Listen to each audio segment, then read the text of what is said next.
पता नहीं मैं उस काम में सफल हो पाऊंगा कि नहीं हो पाऊंगा। अगर मैं असफल हो गया तो लोग मेरा मजाक उड़ाएंगे, बातें बनाएंगे। लोगों का डर, अरे उसने तो कम टाइम में भी इतनी ज़्यादा अचीवमेंट्स हासिल कर ली और मैं ज़्यादा टाइम में भी उससे आधी अचीवमेंट हासिल नहीं कर पाया। शायद उसके पास तो बहुत ज़्यादा इंटेलेक्ट होगा, बहुत ज़्यादा रैशनैलिटी होगी उसके पास।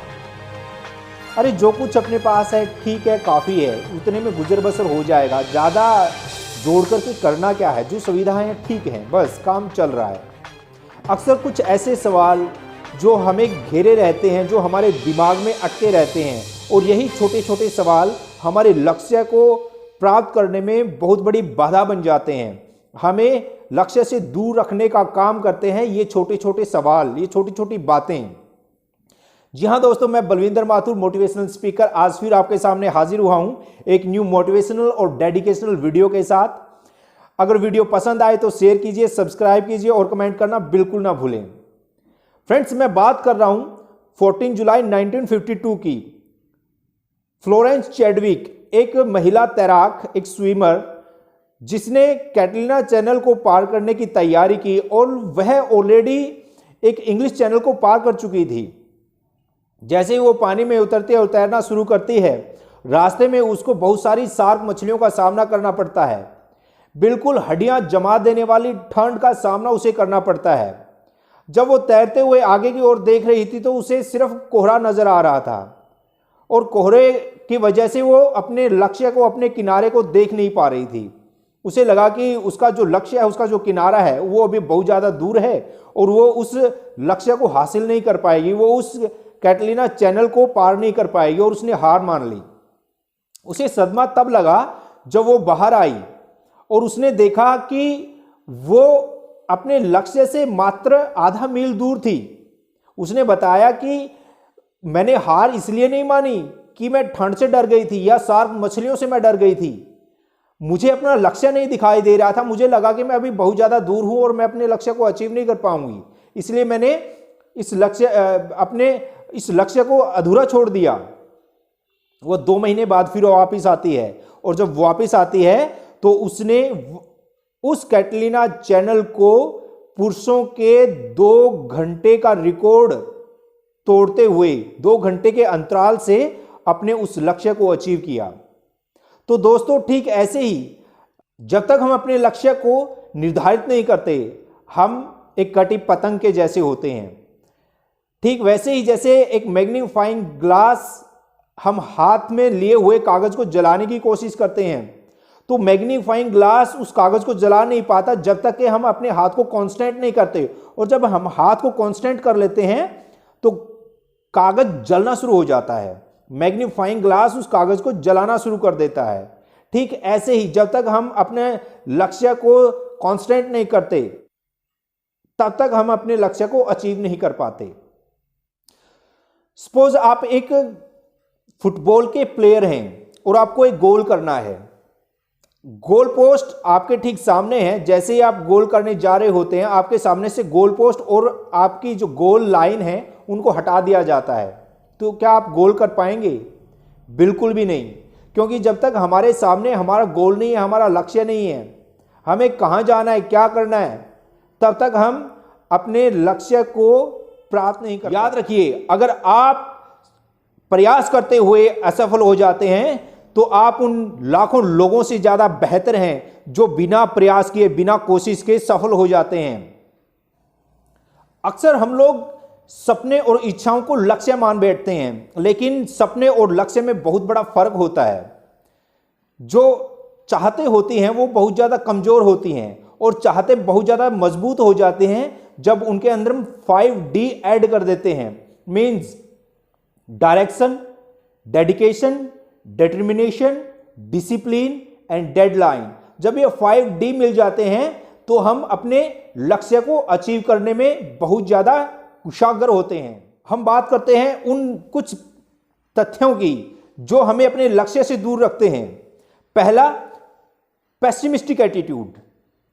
जब हम एक नकारात्मक रवैया अपने अंदर डाल लेते हैं, एक नकारात्मक रवैये को अपना लेते हैं, तो हम अवसर के अंदर भी समस्याओं को देखने लग जाते हैं, जिसको कहते हैं प्रॉब्लम ओरिएंटेड। हम प्रॉब्लम ओरिएंटेड हो जाते हैं। कोई भी काम शुरू करने से पहले उसके अंदर समस्याओं को देखना, प्रॉब्लम्स को देखना, हम पेसिमिस्टिक एटीट्यूड को अपना लेते हैं। और याद रखिए, जब लाइफ में प्रॉब्लम आती है तो उसके साथ बहुत बड़ा सॉल्यूशन आता है, और वो सॉल्यूशन हमेशा प्रॉब्लम से कहीं ज़्यादा बड़ा होता है, लेकिन हम उसे देख नहीं पाते। क्यों? क्योंकि हमारा पूरा फोकस उस प्रॉब्लम के ऊपर होता है और सॉल्यूशन हमसे दूर चला जाता है। अगर हम एक बार कोशिश करें और फोकस सॉल्यूशन की तरफ डालें तो हमारा फोकस सॉल्यूशन पर जाएगा और उस प्रॉब्लम से कहीं ज़्यादा बड़ा सॉल्यूशन हमें हासिल होगा। नंबर 2, फियर ऑफ फेलियर, असफलता का डर। डर लाइफ में बहुत ज़्यादा जरूरी है। डर की वजह से हम प्रयास भी करते हैं, लेकिन वही डर जब बहुत ज़्यादा बड़ा बन जाता है, वही डर अचीवमेंट के रास्ते में आने लग जाता है कि शायद पता नहीं मैं सफल होऊंगा कि नहीं होऊंगा, या मैं जो ये मेहनत कर रहा हूँ ये मेरी मेहनत रंग लाएगी कि नहीं लाएगी। जो चीज़ हम अचीव करना चाहते हैं, जो पॉजिटिव रिजल्ट हम हासिल करना चाहते हैं, अगर हम उसी से डरेंगे तो क्या हम उसे अचीव कर पाएंगे? लाइफ में जब हम एक चीज़ से बहुत ज़्यादा डरने लग जाते हैं तो उस चीज़ को अचीव भी नहीं कर पाते। Number 3, fear of rejection. अगर मैं असफल हो गया तो लोग मुझे रिजेक्ट कर देंगे, लोग मुझे स्वीकार कर देंगे, मेरे बारे में लोग बातें बनाएंगे और पता नहीं क्या क्या अवधारणा अपने दिमाग में बैठा लेंगे, मेरी रिस्पेक्ट नहीं रहेगी। तो हम डरते किससे हैं? उन लोगों से जिनको खुद कुछ नहीं करना। हमेशा वही लोग बातें बनाया करते हैं जिनको लाइफ में खुद कुछ नहीं करना होता और लोगों के बारे में बातें बनानी होती है। जो लोग कुछ करने वाले होते हैं वो कभी बातें नहीं बनाते, क्योंकि वो लोग हमारे जैसे होते हैं। Number 4, lack of ambition. जब हमारे अंदर एम्बिशन की कमी होती है, अरे जो कुछ अपने पास है ठीक है, ज़्यादा जोड़ करके क्या करेंगे, जो सुविधा है ठीक है, गुजर बसर हो रहा है, बस काफ़ी है। जो लोग एम्बिशियस नहीं होते वो लोग अचीवमेंट भी हासिल नहीं करते। इसलिए हमें अगर अचीवमेंट को हासिल करना है तो हमें एम्बिशियस होना चाहिए।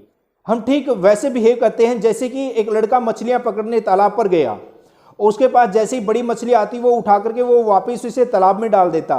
एक आदमी को बड़ा अचंभा लगा कि भाई तुम ये क्या कर रहे हो, बड़ी मछलियां वापस फेंक रहे हो और छोटी मछलियां अपने पास रख रहे हो।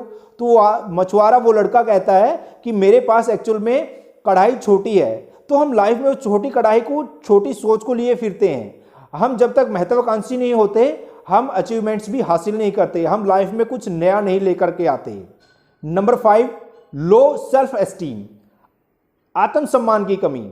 हम बहुत बार स्वयं को दूसरे से कंपेयर करने लग जाते हैं कि उसने कम टाइम में बहुत बड़ी अचीवमेंट हासिल कर ली और मैं ज़्यादा टाइम में भी उससे आधा अचीवमेंट हासिल नहीं कर पाया।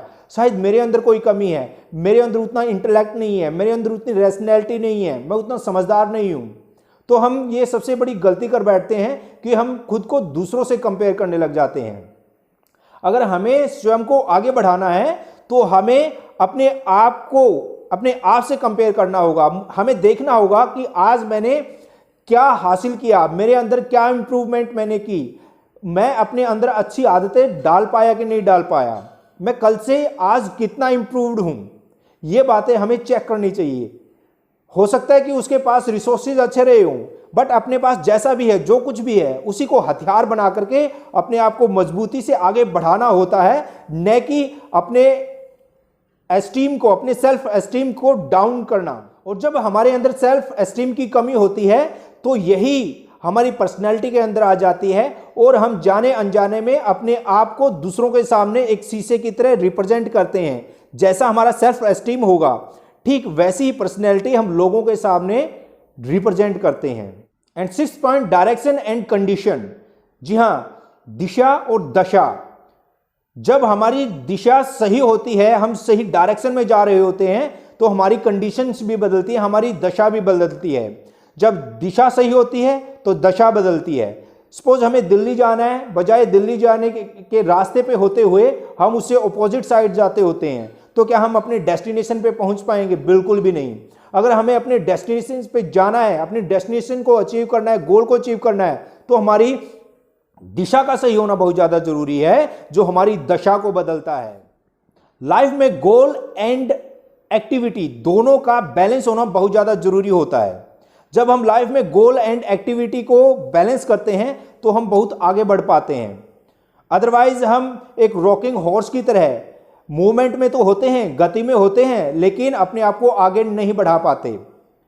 तो हमें चेक करना होता है अपनी मूवमेंट को, अपनी सक्रियता को, कि जिस काम के ऊपर मैं सक्रिय हूं तो मेरा काम करने का ढंग ठीक है या नहीं, उस काम करने के तरीके से उस मूवमेंट से क्या मैं आगे बढ़ पा रहा हूं, या एक रॉकिंग हॉर्स की तरह वहीं पर हिल रहा हूं लेकिन आगे नहीं जा पा रहा हूं। एक छोटे से एग्जाम्पल से मैं आपको समझाता हूं।